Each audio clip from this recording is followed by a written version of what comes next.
Did you know bluntness had psychological roots?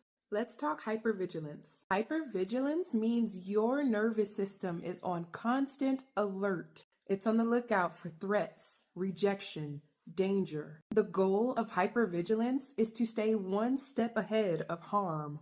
In conversation, that looks like you answering fast and sharply. You will even cut somebody off before they got the opportunity to twist your words. What's really happening is your brain is just scanning. Your brain is scanning and it's looking for the manipulation. Your brain is trying to point out the attack before there is one. So then it reacts before processing tone or intention. I am so guilty of this because everybody was out to get me, the fuck. So then boom, the work setting. You display this by clarifying boundaries before anybody even asks. Because just so we're clear, I do not do overtime without being notified, huh? And that is my preemptive attempt to not be exploited by these motherfucking people. Because don't you dare blindside me with can you just stay longer? Respect me better than that. In relationships, that can look like your partner making a harmless joke and you standing firm like that shit was not funny. And that is because my nervous system said that that was disrespect. That shit is not funny. And I can even misread it for danger sometimes. When it comes to body sensation, that will come out to quick heartbeats, muscle tension, or being in like a calm setting, but you still feel on guard. Kind of like PTSD, because the body is expecting something to happen even still. So the bigger picture of hypervigilance, it makes communication feel like a defense mission, not a dialogue.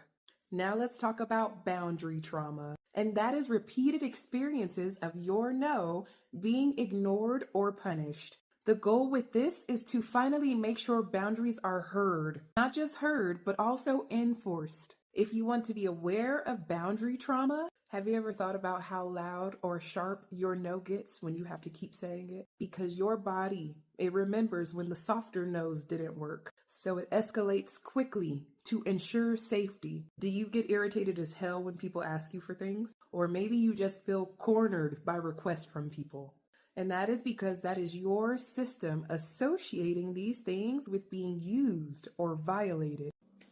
This is a hard series. To move or position yourself to where nobody can stand behind you, because this is the protection of my personal space. Emotional closeness, no new friends, no new, because you keep new people at arm's length until they prove consistency, huh? Because you are testing whether they can respect your limits so you can relax.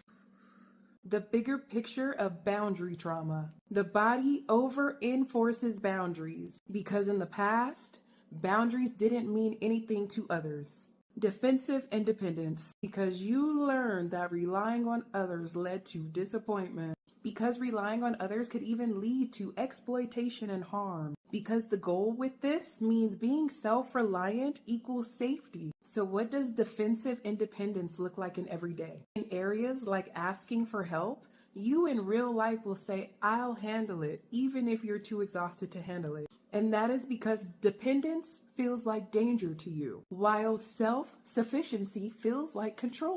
Areas of emotional sharing. You reveal minimal details because vulnerability feels risky to you. Keeping emotions private prevents exposure or pity. Areas of relationships. You pull away the moment somebody tries to take care of you because your nervous system is confusing care with control.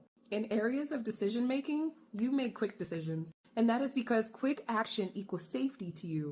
And deliberation somehow feels like you're losing power. So the bigger picture here is that independence becomes armor. Because it's absolutely helpful for survival, but it is isolating and healing. That one was kind of long. I'm going to do a part 3. We're going to talk communication in adulthood, using bluntness as self-preservation.